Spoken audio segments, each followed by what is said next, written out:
Bonjour à toutes et à tous, bienvenue sur ce nouveau format Je révèle mes couleurs, un format destiné aux acteurs de la couleur qui veulent se faire connaître sur le podcast Haricots Verts. Pour participer, rien de plus simple, vous enregistrez un audio de moins de 3 minutes en format MP3 et vous me l'envoyez à mon adresse mail pauline.haricotsverts@gmail.com. Chaque dernier dimanche du mois, je sélectionne 3 à 4 audios pour vous permettre de vous présenter votre projet, vos problématiques, votre recherche et ainsi découvrir de nombreux acteurs de la couleur végétale.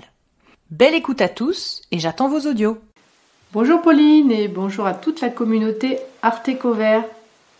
Donc moi c'est Isa de la Cernaya.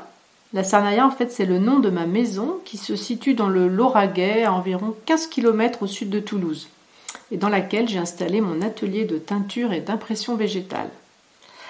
Alors en fait pour moi tout part de ce lieu. Notre maison, son jardin sont devenus trop grands pour deux, les enfants ayant récemment quitté le nid familial, c'est bien normal. Avec Laurent, mon mari, nous avons donc réfléchi à redonner du sens à cet espace de vie. Et depuis 3 ans, nous organisons et accueillons des ateliers artistiques et créatifs à la maison, en faisant intervenir des artistes sur une journée, 2 jours, généralement le week-end. Donc j'anime personnellement, seul ou en binôme, des stages autour de la couleur végétale. Comme exemple, prochainement avec une amie calligraphe, nous allons proposer une journée qui combine la pratique de la calligraphie avec la fabrication d'encre naturelle. Et sinon, à titre plus personnel, j'explore et je développe des créations en impression végétale sur tissu. Je privilégie l'utilisation des plantes de mon jardin ou de la nature qui m'entoure et j'aime travailler sur des textiles anciens qui ont déjà vécu. Donc je travaille plutôt sur de grands formats. Est-ce que c'est pour conserver une grandeur nature à mes créations? Je ne sais pas. Par contre, ce que je sais, c'est qu'après une vie professionnelle riche, intense et mouvementée, aujourd'hui, j'aspire à la lenteur, sans pression ni enjeu. Voilà, j'apprends à accepter ce qui vient, comme ça vient. Et la pratique de l'impression végétale m'aide beaucoup dans cette nouvelle philosophie de vie que j'avais envie de partager avec vous aujourd'hui. Voilà, je suis très reconnaissante des personnes qui m'ont initiée, comme Irid Doulman, Marie Marquet ou Chloé Stenger. Et aujourd'hui, je vends mes productions plutôt sur commande. Donc là, il s'agit de rideaux, de nappes, de chemins de table. Mais j'aspire particulièrement au format des tentures murales.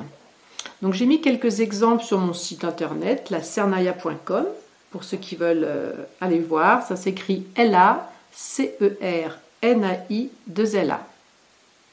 Voilà, donc Pauline, tu nous questionnes souvent sur le futur. Alors moi, mon projet pour demain, mon idéal, mon utopie, ce serait en fait de proposer mes créations en travaillant spécifiquement avec les végétaux du jardin ou de l'environnement proche de mes clients. Voilà, à bon entendeur, salut. Et en tout cas, merci Pauline pour tout ce que tu fais. J'adore vraiment écouter ton podcast depuis mon atelier. J'ai hâte d'échanger avec les autres membres de Patreon. Et pour ceux qui m'écoutaient aujourd'hui, pour toi Pauline, bien sûr, si vous passez par Toulouse, vous êtes les bienvenus à la Cernaya. À bientôt, j'espère. Bonjour, je m'appelle Ludwige et j'habite Bordeaux.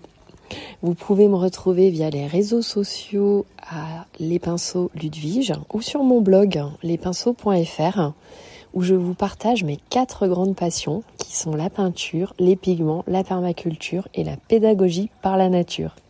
Alors 4 grands domaines qui pour moi ont un sens, qui s'affinent au fil du temps, mais qui ont peut-être en commun mon amour de la couleur et du vivant. Alors si je prends la parole aujourd'hui sur l'antenne de Pauline, que je remercie au passage, c'est parce que je m'intéresse à la couleur naturelle depuis peu. J'y suis venue par le pigment. Le pigment, ce pigment dont je ne connaissais ni son histoire, ni ses origines, ni son usage véritablement, pensant que c'était le domaine privilégié des scientifiques et que pour autant je manipulais, puisque j'ai été dans ma carrière artisan d'art en peinture contemporaine sur porcelaine. Donc j'utilisais des pigments malheureusement chargés en cadmium et en plomb, qui d'ailleurs du fait de leur toxicité m'ont fait arrêter le métier. Et j'utilisais également, et encore aujourd'hui, les pigments pour peindre personnellement à la tempéra. Et c'est au fil du temps, dans ma pratique artistique personnelle, que j'ai ressenti un manque, une insatisfaction des couleurs que je pouvais obtenir, soit par le biais de peintures toutes faites, prêtes à l'emploi, soit par le biais de pigments industriels bon marché. Donc je me suis dit qu'il serait quand même intéressant de me plonger dans l'univers de ce pigment, de ce petit grain de matière colorée qui permet en toute autonomie de fabriquer ses couleurs personnelles. Et donc je me suis lancée dans un grand projet de test de pigments sans avoir d'a priori, puisque je teste à la fois des pigments organiques, inorganiques, synthétiques et naturels, afin d'observer leur réaction sur du papier. Et puis peu à peu, bien évidemment, de fil en aiguille, je me suis intéressée au lac de pigments. Et donc aux colorants. Donc je suis là avec mes expérimentations à jouer avec cette matière colorée ou cette couleur matière qui me satisfait pleinement avec joie et que j'utilise au sein de mes ateliers Paint and Painting et comme vecteur de créativité dans mes stages de Vedic Art. Un enseignement dont vous pourrez avoir un peu plus de précision via mon site. Donc je vous dis à très bientôt, merci Apolline et vive la couleur. Je vous invite à aller consulter les autres épisodes Zoom ou les épisodes avec les invités et aller sur la page Instagram Arecovert, ARTECOVERT, pour y retrouver et deviner les futurs invités du podcast, mais notamment retrouver des sources écrites de tout ce que nous abordons dans les épisodes Zoom. Belle journée à tous!